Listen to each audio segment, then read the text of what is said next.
Hej og velkommen til min fjerde videoblog. Jeg vil starte med at sige undskyld til jer alle sammen derude. Der bliver selvfølgelig jul. Det bliver jo jul. Det er jo juleaften i aften. Det bliver jo dejligt i aften, hvor alle skal danse rundt om juletræer, og jeg skal sidde op på loftet og nej, det skal jeg faktisk ikke. For i år har jeg faktisk fået lov at hjælpe julemanden.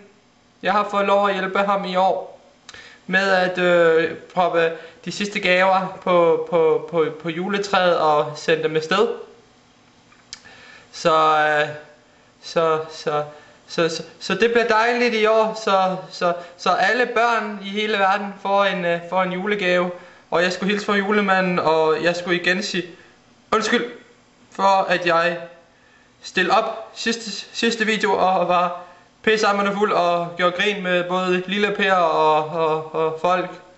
Og det undskylder jeg selvfølgelig meget for.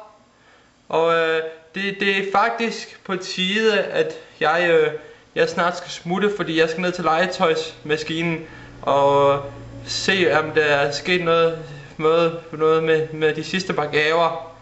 Jeg undskylder selvfølgelig igen for at have været meget fuld. Jeg var til julefrokost sidste gang, og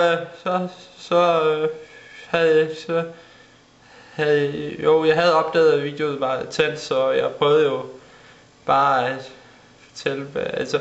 Men selvfølgelig børn, der bliver jul i år, så det er ikke noget med, at I skal sidde og græde her den 24. december.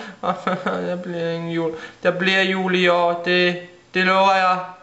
Og jeg lover også, at jeg aldrig vil drikke mig fuld igen foran et kamera.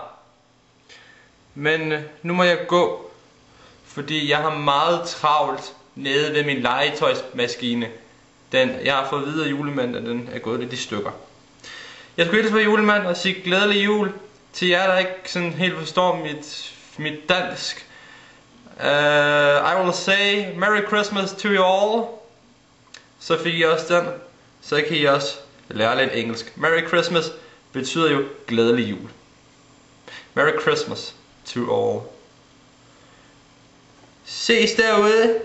Måske til næste år. Hej hej.